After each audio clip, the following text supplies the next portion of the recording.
Man, well, we have our Super Bowl matchup for Super Bowl 60, Seattle Seahawks taking on the New England Patriots. And bro, honestly, I was not expecting the Seattle Seahawks to get this far this year. I gotta admit, I was not expecting that. That was not on my bingo card for the 2025 to 2026 season. I was completely wrong about Sam Darnold and the Seattle Seahawks. I'll admit it. I was completely wrong. I was completely wrong about this Seahawks team. I did not expect for them to get to the Super Bowl 1 year after giving up their two best receivers, which was one of the best receiver duos in the NFL in DK Metcalf and Tyler Lockett. I was not expecting them to get to the Super Bowl 1 year after giving up their quarterback who was top 5 in passing yards the year before in Geno Smith. I was not convinced that the Seattle Seahawks would make it to the Super Bowl after signing Sam Darnold after just one good year with the Vikings, one good regular season, and a poor playoff game. I was not convinced that the Seahawks would make it this far in the season, would make it to this point to the Super Bowl 1 year removed after all of these collective moves. I was wrong. Sam Darnold clears Geno Smith. Jackson Smith-Njigba and Cooper Kupp as a receiver duo cleared DK Metcalf and Tyler Lockett, especially because of Jackson Smith-Njigba's ceiling. Jackson Smith-Njigba clears DK Metcalf and Tyler Lockett because he has a JSN has a top 3 receiver in the league level ceiling. And Cooper Kupp, obviously showing that he is not washed. He still has gas in the tank, being a former Super Bowl MVP with the playoff experience he has. Like, I was not expecting the Seahawks to get to this point, but now that they're here, it's theirs for the taking. It's theirs for the taking 100%. But honestly, seeing how good the Seattle Seahawks offense was this year and seeing how good it was last year, seeing how explosive it was and seeing how explosive it was numbers wise last year to now being a Super Bowl caliber offense with two different units, it honestly shows how good of a coach Mike Macdonald is. It shows how good of a coach Mike Macdonald is, the fact that he has facilitated two offenses in back-to-back years that have had eye-popping numbers, two quarterbacks that have been top 5 passers in back-to-back years in two different offenses. Mike Macdonald has performed. Mike Macdonald has put together two offenses that have put up huge numbers in back-to-back seasons with totally different personnel. Two different quarterbacks in top 5 that were top 5 passers. Two different receiver duos that were league leaders in receiving yards. One of which this year, in his second year, being an offensive player of the year candidate. Like, it honestly shows this year we got to see how good of a coach Mike Macdonald really is. A guy who really didn't have any NFL experience, didn't have any NFL playing experience prior to his job, prior to his tenure as a coach in the NFL. This year, we got to see how good of a coach Mike Macdonald is because of just the two back-to-back high explosive, high powering offenses that he has put together in back-to-back years. But I was wrong about Sam Darnold. I was definitely wrong about Sam Darnold. If Sam Darnold did anything this year, he definitely earned his respect. Sam Darnold earned his respect this year. If he didn't already have it last year with the Vikings, he definitely earned it this year. He definitely earned it this year. I said I wouldn't bet on Sam Darnold, especially in a matchup, a playoff matchup against Matt Stafford after just one good season with the Vikings and one bad playoff game. Sam Darnold made me eat my words this year. He made me eat my words. This year, Sam Darnold was a top 5 passer. He sealed the 1 seed. No turnovers in 2 weeks. No turnovers in this playoff run whatsoever. And he outplayed Matt Stafford in the conference championship game with the Super Bowl on the line. Sam Darnold made me eat my words this year. Sam Darnold made me eat my words. I said I would not bet on Sam Darnold, especially when lining up against a guy like Matt Stafford in the playoffs. just because he had one good season with one good regular season with the Vikings that was capped off by one bad playoff game. Sam Darnold made me eat my words this year. Like I said, top five passer in yards this year. Top 5 passer in yards this year. Sealed the one, locked up the 1 seed. Got a nice little wild card round bye. No turnovers whatsoever in this postseason. No turnovers in 2 weeks. Just flat out clutch football for 2 straight weeks. That carried weight. And he outplayed Matt Stafford in the conference championship game to get to the Super Bowl. One of the clutchest quarterbacks in the NFL. One of the clutchest quarterbacks in the NFL right now. He outplayed that guy to get to his first Super Bowl. Not just his first Super Bowl, but to get Seattle to its first Super Bowl in over 10 years. Since Russell Wilson and the Legion of Boom, since that era of football, Sam Darnold is a franchise quarterback. Sam Darnold proved to be a franchise quarterback this year in the NFL. 100%. 100%. He just watching Sam Darnold play against the Rams, he just looked like a champion against the Rams. Watching Sam Darnold in this NFC Conference Championship matchup, he played like a champion. He looked like a champion. He looked like a guy that was ready to do it all. He looked like a guy that was ready to get his first ring.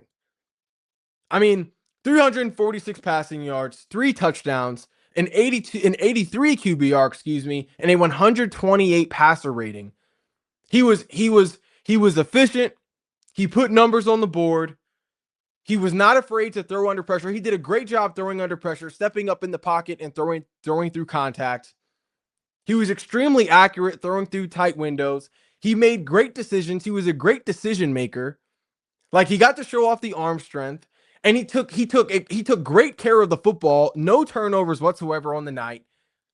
But he was also a clutch quarterback. He was a clutch quarterback. Even when things didn't go right at certain points in the game, like Rick Woolen getting a potential game-losing turnover or game-losing penalty for the squad, Sam Darnold did his job and did what he was supposed to do. Sam Darnold made up for what was lacking in certain areas in this game for the Seattle Seahawks. Sam Darnold was a clutch quarterback. Sam Darnold looked like a champion in this game against the Rams. He looked like a champion. And I never thought I would say this. Sam Darnold outplayed Matt Stafford in an NFC championship game with obviously a Super Bowl on the line. I never thought, if we rewind back to September, I never thought in September that I would be by this time in January going into February that I would be saying Sam Darnold outplayed Matt Stafford in an NFC championship game. I never thought I would be saying that. Stafford, yes, had more passing yards than Sam Darnold. Equal number of passing touchdowns with 3 and 3. But Sam Darnold had a higher QBR and a higher passer rating. He was more efficient he not only got the win, but he was more efficient than Matt Stafford.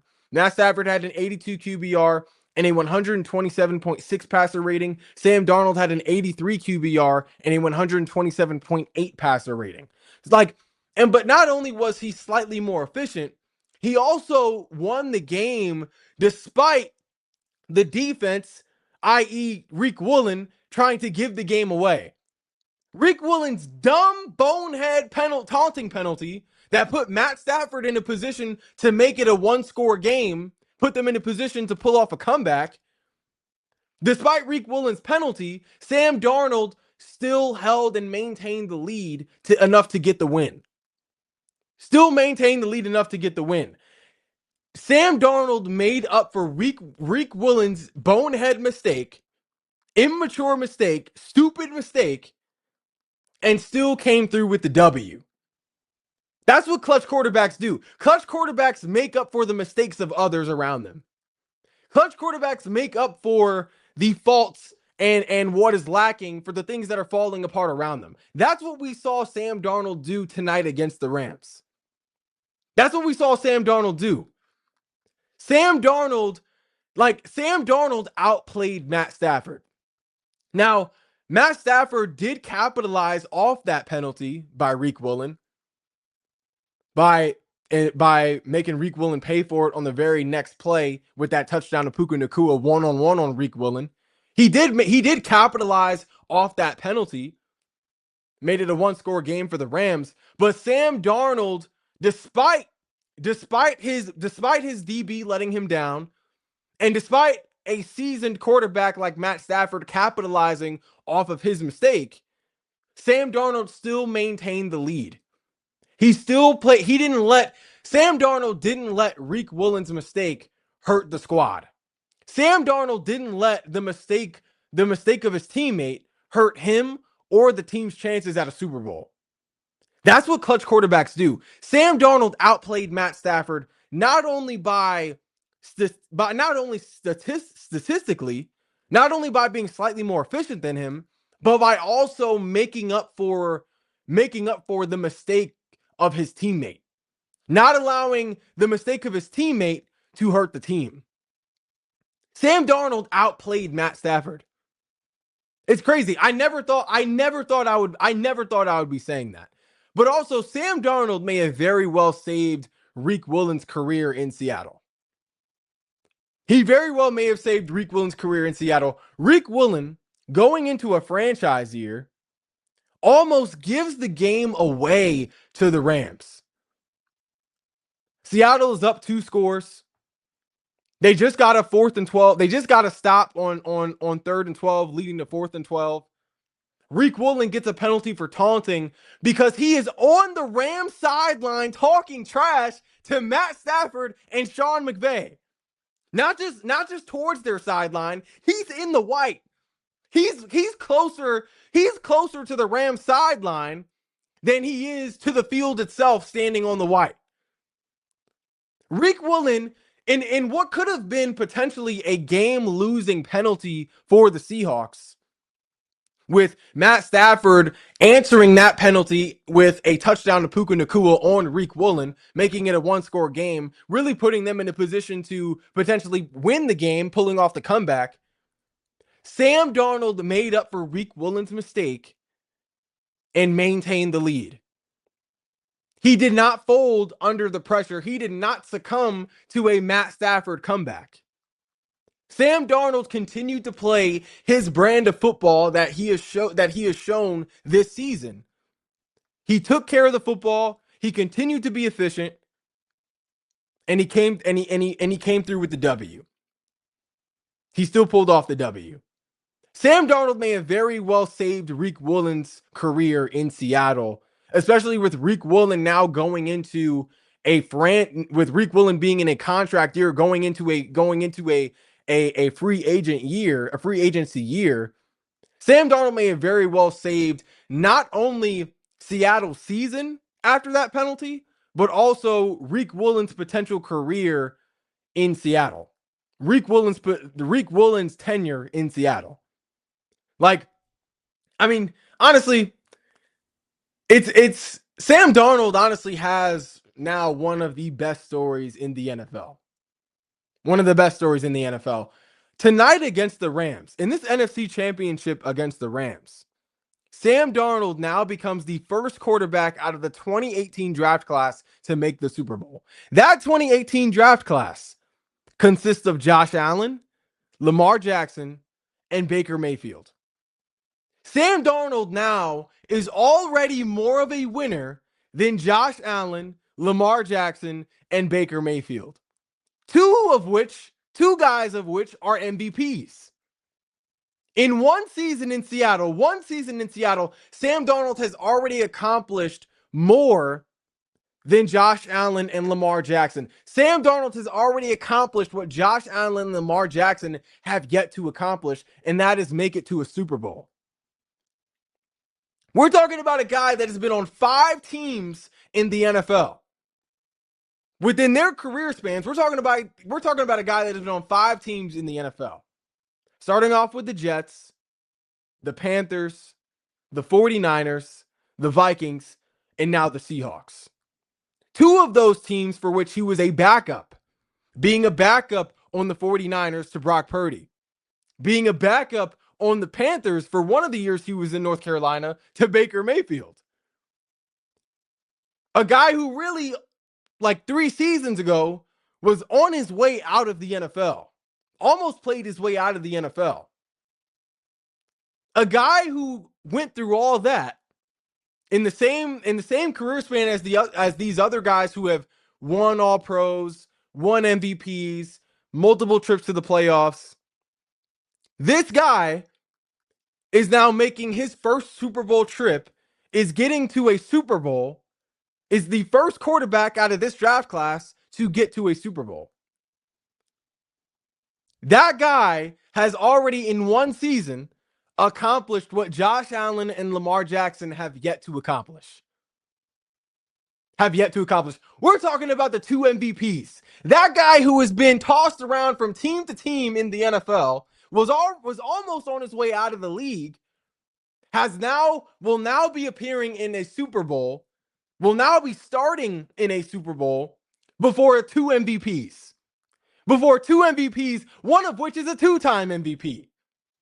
2 guys who have standing records in the NFL for rushing yards by a quarterback, for dual touchdowns by a quarterback, record for passing touchdowns and rushing touchdowns in a season as a quarterback. Sam Darnold has accomplished more in the NFL this season than Josh Allen and Lamar Jackson. That wasn't on my bingo card either. Sam Darnold is now the first quarterback out of the 2018 draft class to make it to the Super Bowl. Like, bro, Josh Allen and Lamar Jackson have struggled and have had so much trouble in the playoffs that they weren't able to get to a Super Bowl before Sam Darnold. The same guy who has been passed around from team to team like a hot potato has been on 5 teams in the NFL, 2 of which he was 2 teams he was a backup for. Lamar Jackson and Josh Allen have struggled so much in the playoffs, they weren't able to get to a Super Bowl before that guy, before Sam Darnold. The guy who was almost out of the NFL, who was one season away from being a star name for the XFL. That guy made it to a Super Bowl before the 2 MVPs. Sam Darnold has one of the best stories in the NFL right now. One of the best stories in the NFL. Sam Darnold, at the end of the day, has proven to be more of a winner than Lamar Jackson and Josh Allen. He's proven to be more of a winner. He has had his ups and downs in his career. A lot of that we can see now with situation, i.e. the Jets, being in a terrible situation in the Jets, being in a terrible situation at the time in Carolina with the Panthers, what was a terrible situation. Now finding the right situation, now being in a fitting situation, we are now seeing the winner that Sam Darnold is capable of being. And we can't say Sam Darnold was carried. Like, the thing about Sam Darnold, looking at the difference between Sam Darnold this year and last year, is that we could say Sam Darnold was carried last year because the Vikings were already a playoff caliber team.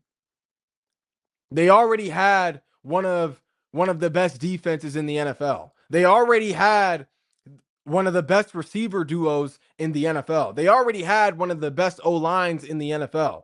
They already had one of the most talented offenses in the NFL in terms of skill players. When you look at their receiver duo with Justin Jefferson and Jordan Addison, when you look at their tight end and TJ Hawkinson, when you look at their running back in Aaron Jones, you can't say that about Sam Darnold this year, being that this was a totally new offense this year than what it was last year. With a second-year receiver in JSN, with a a guy who was injury prone in Cooper Kupp, a guy who the Rams just basically gave away for just kind of threw away for a bag of chips, a running back room that wasn't really seen as that special before this year, a defense that was not seen as elite as they ended up being this year going into the season. We can't say Sam Darnold was carried this year like we could last year when he was on the Vikings. Because we can say this year that Sam Darnold playing the way he did allowed the Seahawks to grow the way they did this year as a team. You don't get Jackson Smith-Njigba being an offensive player of the year candidate this year without Sam Darnold. You don't get Cooper Kupp sort of having a get back season for himself, proving the Rams wrong without Sam Darnold. You don't get a standout run game, one of the best run games in the NFL, in a Kenneth Walker led backfield without Sam Darnold showing defenses that he has the arm talent that he does. You could say Sam Darnold is a big reason why the defense was as successful as it was, because he didn't put them in a position to be worn down. He rarely put the defense in a position where their backs were up against the wall and where they were in poor field position. Like, Sam Darnold was not carried. We can't say Sam Darnold was carried on the Seahawks team just because they ended up being as talented and as good as they ended up being this year. We could say that about Sam last year on the Vikings because of what they were prior to his arrival. We can't say that this year about Sam Darnold and the Seahawks. We can't. But what we can say about Sam is that in one season, Sam Darnold has proven to be more of a winner than Lamar Jackson and Josh Allen. He's proven to be more of a winner than Lamar Jackson and Josh Allen. In one season, Sam Darnold has accomplished what Josh Allen and Lamar Jackson have been licking their chops for since they sort of stepped on the scene. We never thought, out of all the quarterbacks in that 2018 draft class, that Sam Darnold would be the first one to get to a Super Bowl. Sam Darnold. That means Lamar Jackson and Josh Allen have struggled so much in the playoffs. They allowed Sam Darnold to make it to a Super Bowl before them, the two MVPs. And honestly, at this point, I trust Sam Darnold more in the playoffs than I trust Lamar Jackson and Josh Allen. And that is both a compliment to Sam Darnold and a knock on Lamar Jackson and Josh Allen because of how shaky they have been in the postseason. Lamar Jackson more so than Josh Allen, but Josh Allen this year just completely folding in the moment with 4 turnovers, almost 5. I trust Sam Darnold more in the playoffs right now than I trust Lamar Jackson and Josh Allen. And that is something I never thought that I would say. I never thought that I would say. But honestly, Sam Darnold honestly to me is a more talented Eli Manning. And I mean that as a compliment. Like, Sam Darnold to me is a more talented Eli Manning. Like, if you look at Eli Manning and Sam Darnold, like, they both have had their ups and downs. They both have had their ups and downs in the regular season, but at the end of the day, they've proven to be winners. Eli Manning in 2007 led the NFL in turnovers with 20 total turnovers, really setting a regular season record for turnovers by a quarterback. But despite that, he still, that same year, makes the Super Bowl, but also prevents a perfect season for Tom Brady and the Patriots, beating the GOAT, beating the best quarterback to ever play the game twice in the Super Bowl.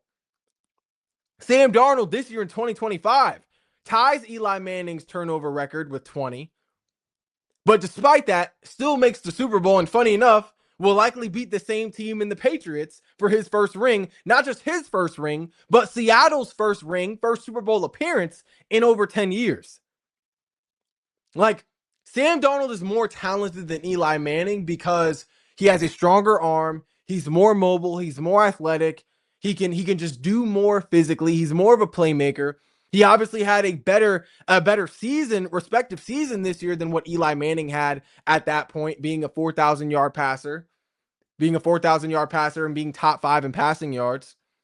But at the end of the day, both Sam Darnold and Eli Manning have had their ups and downs in the regular season, but have proven to be winners at the end of the day. Sam Darnold is a more talented Eli Manning. Sam Darnold right now reminds me of a more talented Eli Manning. Like, Eli Manning is a guy who can say he beat the GOAT twice in the Super Bowl. Sam Darnold is a guy who can say he got to his first Super Bowl before the 2 MVPs in his draft class. Sam Darnold is a more talented Eli Manning. But honestly, something else that stands out to me in this game, bro. Nick Ammanwori could have won Defensive Rookie of the Year over Carson Schwarzenegger. Watching this game against the Rams, specifically this Seahawks defense against this Rams offense, it makes me realize that Nick Ammanwori could have won Defensive Rookie of the Year over Carson Schwarzenegger for the Browns. Now, Carson Schwarzenegger definitely deserved Defensive Rookie of the Year. He definitely deserved it. But Ammanwori was a big reason why the Seahawks had a top 3 secondary this season. A big reason why. Like, what we saw in this game against the Rams, it made me realize that Ammanwori could be Defensive Rookie of the Year. Like, bro, let me break this down one more time. Let me start this over, because I really need to be more concise with this. Watching this game, watching this NFC Championship, specifically the Seahawks defense against the Rams offense, it made me realize that Nick Ammanwori could have won Defensive Rookie of the Year over Carson Schwarzenegger for the Browns. He really could have. Like, I'm not, like, don't get me wrong, Carson Schwarzenegger definitely deserved it. Definitely deserves Defensive Rookie of the Year. But Ammanwori definitely could have won it over him if it came down to anybody. Like, Ammanwori was a big reason why the Seattle Seahawks had a top 3 secondary in the NFL. Like, what we saw tonight against the Rams is what Nick has been doing really all season. Being physical, flying around in coverage, chasing the ball, always showing up in film. Like, he stepped up in the biggest moments of this game. Three passes batted down, leading the team in that regard, locking up Davante Adams and Puka Nacua, the best receiver duo in the NFL this season. Nick Ammanwori, as a rookie, stepped up in the biggest moments of the biggest game for the Seattle Seahawks so far this season. The way he played against Davante Adams and Puka Nacua, locking those 2 elite receivers down, making huge plays in huge moments, Nick Ammanwori definitely could have won Defensive Rookie of the Year this year, for sure. 100%. He looked like an elite DB this season. He looked like one of the best safeties, if not the best safety in football this season. 100%. But honestly, after watching this game gave me so much respect for Nick Ammanwori. This game honestly gave me so much respect for Nick Ammanwori. Like, as a rookie in the playoffs, to be able to call out an older player in Rick Woolen after making a bonehead, potentially committing a game-losing penalty, to be able to call out Rick Woolen in that moment, it honestly showed how much heart Nick Ammanwori has as a football player. It honestly showed the type of leader that he can grow to be for this defense. The type of leader he is already carrying himself as on this defense. Like, bro, Rick Woolen, as a 5th-year player, really almost lost the game for the Seahawks with that taunting penalty. Walking over to the Rams sideline after getting a stop, leading to 4th and 12, walking over to the Rams sideline, basically in Matt Stafford's face, talking trash to Sean McVay, taunting the sideline, resulting in an automatic first down for the Rams, which Matt Stafford followed up with a touchdown to Puka Nacua on Riq Woolen, which really could have led to a comeback, sparked a comeback for the Rams. Like, Riq Woolen almost lost the game for the Seahawks as an older guy. Nick Amenwori, as a younger guy, as a rookie, called out the older guy, a guy who was supposed to be a leader for this defense, called him out on the sideline, letting him know what was up. Like, to have that type of conviction and heart and just and leadership as a rookie, to call out an older guy, not just an older guy, but Riq Woolen of all older guys after making a mistake in that moment, and rightfully so. It honestly shows just the level of maturity Nick Amenwori has as a football player, and it really just as a leader on this defense. It honestly shows the capacity he has to lead on this defense. Honestly, seeing Nick Amenwori respond to Riq Woolen on the sideline the way he did after that dumb penalty by Woolen, which could have really lost the game for the Seahawks, it gave me all the respect in the world for Nick Amenwori. I mean, I already had respect for him just watching him play, just with the just watching him play with the energy he plays with, being as locked down of a DB as he has been this year. You know, just being like a true like ball hawk coverage headhunter DB in that secondary. Like, I already had respect for him, but seeing the way he seeing that moment of leadership from Nick Amenwori on the sideline, seeing that moment of him being vocal and him calling out Woolen for doing something wrong, him speaking out against something that was wrong, especially coming from an older guy. It gave me so much respect for Nick Amenwori, and it honestly makes me more excited to see the type of player he can grow into for the Seahawks defense. You can't not respect a younger guy who more than does his part, more than does his job on the defense, who is willing to call out an older guy in the playoffs in this moment, who almost lost the game for the team.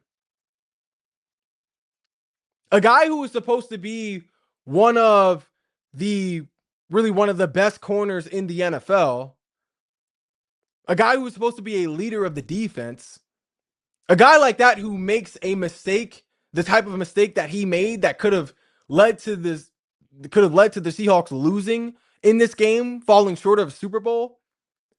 To be a rookie and call out an older guy like that in that moment, it takes a lot of heart. It takes a lot of maturity, and it honestly just shows. It takes leadership. It takes leadership, like all the qualities you want to see in a young player, especially a defensive player. Nick Amenwori showed in this game.